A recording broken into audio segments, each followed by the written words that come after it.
Hello students, कैसे हैं आप सब। आज पढ़ने वाले हैं हम पाठ 4 मित्रता। सुंदरवन में आम का एक पुराना पेड़ था। उस पेड़ पर सलोनी कोयल का एक घोंसला था। जब आम के पेड़ पर फल लगते तो सलोनी मीठे स्वर में गाती। आमों की सुगंध और सलोनी के गीतों से दूर दूर से पक्षी खींचे चले आते थे। सभी पक्षियों के साथ सलोनी की मित्रता थी। आम के पेड़ के आसपास हरी घास और झाड़ियाँ थी। एक हिरन वहाँ घास चरने आता था। उसका नाम हीरक था। सलोनी उसे मीठे मीठे आम देती। हीरक हिरन भी उसे अपनी पीठ पर बिठाकर सुंदर वन में घुमाता। एक बूढ़ी लोमड़ी भी वहाँ आती थी। एक दिन लोमड़ी ने घास चरते हुए हीरक हिरन को देखा। हिरन को देखते ही उसके मुंह में पानी आ गया। सलोनी समझ गई कि कुछ गड़बड़ है। उसने हीरक को लोमड़ी से सतर्क रहने की सलाह दी। हीरक स्वयं भी लोमड़ी से सतर्क रहता था। एक दिन लोमड़ी ने हीरक से कहा, मुझे हरी घास के एक मैदान का पता है, मैं वहाँ जाती हूँ, तुम भी मेरे साथ चला करो।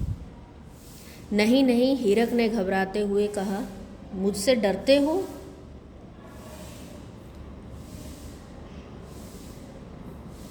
मैं बूढ़ी हो गई हूँ, मेरे दांत मांस नहीं चबा सकते, इसलिए घास फूस ही खाती हूँ।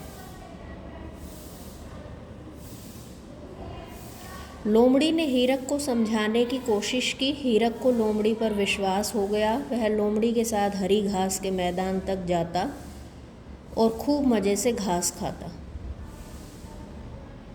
सलोनी ने हीरक और लोमड़ी की मित्रता देखी तो समझ गई कि हीरक के बुरे दिन आने वाले हैं।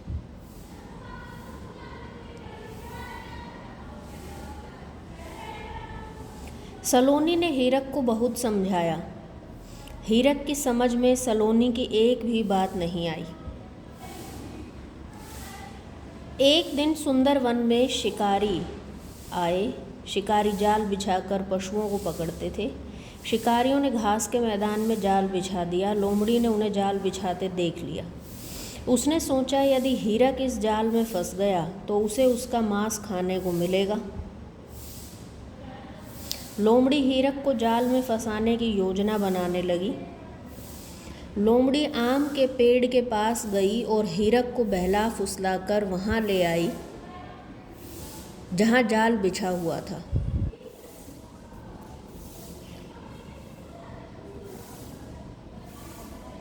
वहाँ पहुँचते ही हीरक जाल में फंस गया। उसे लोमड़ी की मित्रता पर भरोसा था। उसने लोमड़ी से जाल काटने को कहा। मेरे दांत टूट गए हैं।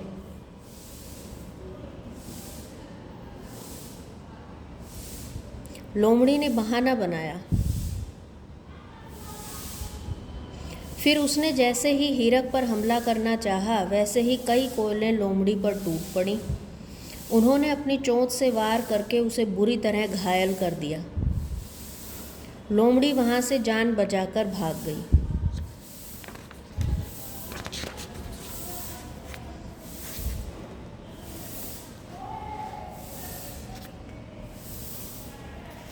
दरअसल सलोनी ने सब कुछ देख लिया था। वही सभी कोयलों को बुलाकर लाई। अब समस्या थी हीरक को जाल से बाहर कैसे निकालें।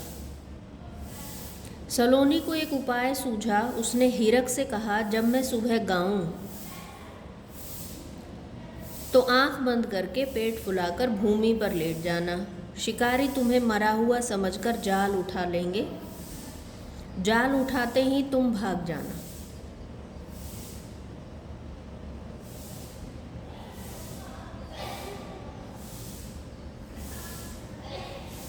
सुबह हुई, हीरक को जाल में फंसा देखकर शिकारी बहुत प्रसन्न हुए। कोयल ने गीत गाया और सब कुछ वैसे ही हुआ जैसे कोयल ने सोचा था। हीरक जाल से मुक्त हो गया। उसे बहुत पछतावा हुआ कि उसने सलोनी की बात नहीं मानी थी। वह बोला, मित्र, तुम्हारे बार बार चेतावनी देने पर भी मैं लोमड़ी की धूर्तता को नहीं समझा। मुझे माफ़ कर दो। तुमने सच्चे मित्र की तरह मित्रता निभाई है। सलोनी फिर अपनी मधुर आवाज़ में कूकने लगी। तो देखा बच्चों आपने कि किस तरह से हम जब आंखें बंद करके विश्वास कर लेते हैं तो हमें पछताना पड़ता है। दूसरी बात यही कि सच्चा मित्र वही होता है जो मुसीबत आने पर आपके काम आए। वर्तमान समय में क्या हो रहा है कि सिर्फ आवश्यकताओं की पूर्ति हो रही है। जब तक आपसे स्वार्थ सिद्धि है सभी आपके मित्र हैं। जब स्वार्थ पूरा हो जाता है तो आपसे मिलने तक भी कोई नहीं आता।